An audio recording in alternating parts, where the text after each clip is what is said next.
Good morning, everyone.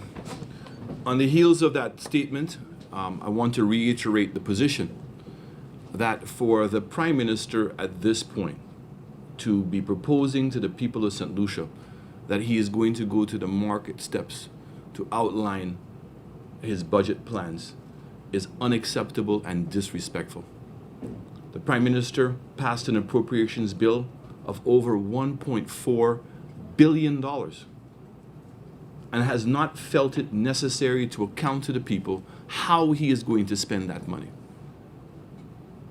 And the substitute of going to the market steps to make a presentation to the citizens of this country on something as serious as a budget and running the country should not be accepted and cannot be accepted. But many of us are not surprised. This is the same Prime Minister, up to now, refuses to tell the nation what is happening with Grindberg. Same Prime Minister who refuses to acknowledge his wanton ways in Rochemel. This is the same Prime Minister who refuses to address the situation with Lamberts. This is the same Prime Minister who refuses and has gone beyond the constitution of our country every single time as it relates to impacts. But more significantly, any attempt by anyone to suggest that 5 to Stay Alive is the economic plan of United Workers' Party, then you're fooling yourself. 5 to Stay Alive is one part of our overall economic plan, a significant part addressing a specific sector of our society. A sector of our society that has been forgotten. A sector of our society that has been taken advantage of. And that sector are the pensioners of our country who are living on a fixed income. Of unemployed people who have no income and more than likely no savings. And then people who are already impoverished. That the policies, the fiscal policies of this government over the last 4.5 years have deprived them of the livelihood that they need. And 5 to Stay Alive specifically addresses that segment of society. A segment of society that we believe that have become incredibly cynical about government and about politicians.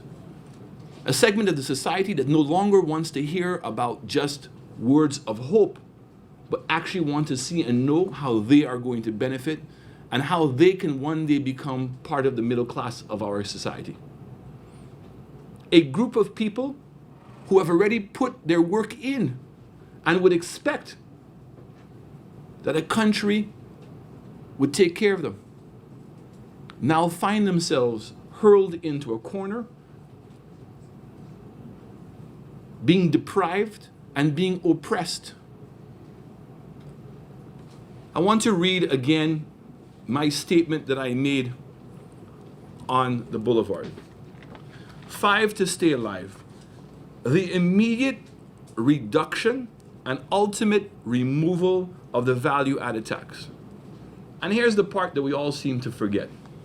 We will find a more creative and less onerous way of revenues now generated by VAT. United Workers' Party is not going to be so arrogant to believe that in opposition and without consultation of both the civil service, without the consultation of international organizations and civil society, that we would just impose new measures. But I am saying to you that the philosophy of United Workers' Party is that we believe that VAT cannot work. That in our consultations with business people and with the average person in this country and the more deprived people of our country, VAT cannot be targeted to help them. VAT has become an onerous tax on the economy. All of us can see it for ourselves. It is strangleholding our country. And we must find a way of raising revenues that allows us to take care of the more deprived people in our society and at the same time allowing our economy to grow. And I always say this thing. The fundamental difference between United Workers' Party and the Labour Party is United Workers' Party believes we must earn our tax revenues. The Labour Party believes that they are entitled to it. And it would appear that that level of entitlement began with the arrival of Dr. Anthony. Another word for Kenyonomics is plantocracy economics. Because it's only in the days of plantocracy that a landlord would impose taxes on the people who were working the lands and not care about the conditions of their work or their living conditions, but was more concerned about his own living standards. But when one sees where the history and the heritage of Dr. Anthony and that a massa mentality, and you can change your name, but you cannot change who you are. And it's a long time for me to say that, but unfortunately the evidence is there to support the fact that the Labour Party is an uncaring government, and a government that has been more concerned about raising monies to pay $11 million for a bridge that should have cost $5 million, to pay $34 million for a road that should have cost $15 million, to justify increasing allocations to Ministry of Foreign Affairs, the justification for paying hospital bills for people who are hacks, to make sure that party supporters' children go to the best schools, while you cut the subsidy on the feeding program and you cut the subsidy on the bus transportation program. The Labour Party could no longer call themselves a socialist party. They are not a party with a conscience, and they clearly are not a party with a heart. And United Workers wants to make it very clear. We are going to grow the economy, but we are not going to grow the economy on the backs of the less fortunate of the society, who not only don't have monies, but find it difficult to stand up for themselves. I want to say to them that today they have a champion. They have a champion in the United Workers Party, who have embraced new candidates who clearly have that conscience, who clearly have that heart, and have a track record for standing up for them. But I want to end and say to us all that Dr. Anthony is going to the market steps not because he believes that he's accountable to the people and the taxpayers of this country. That's not why he's presenting a 15-point plan. He's presenting a 15-point plan in reaction to the 5 to Stay Alive. Because the 5 to Stay Alive has highlighted the failings of him and his party. And I continue to say this, that Dr. Anthony walks around this country and he sees nothing wrong. He goes to the schools and sees nothing wrong. When he goes to his constituency branch and mothers come to him to beg for money for Pampers or for food or to send their children to school, he sees absolutely nothing wrong with that. And I can tell you, in walking around this country, people are fed up. People want to see a change. People want to see hope. The United Workers Party itself had problems. We changed. We listened. Because we know that the business of the people's business is too important.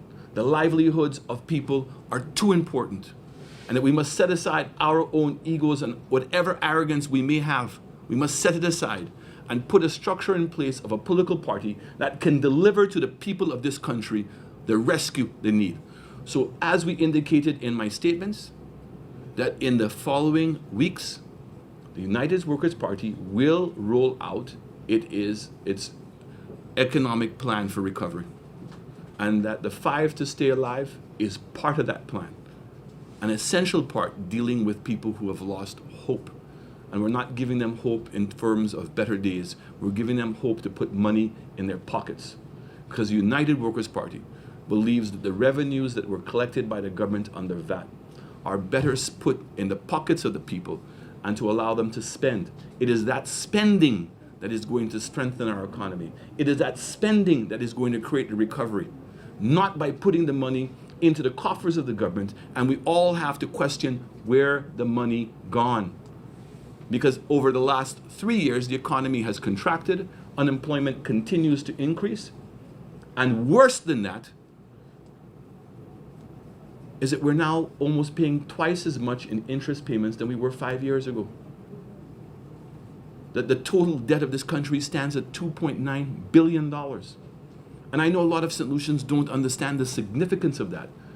But that extra $80 million in interest payments that we're paying every year is money that could have gone into healthcare, money that could have gone into the education system, money that can go into an entrepreneurship program, money that can go in to help this country and to help the people and to ease the pain or to ease the squeeze. So with that, I pass over my colleague, Mr. Guy Joseph, to further articulate on these points.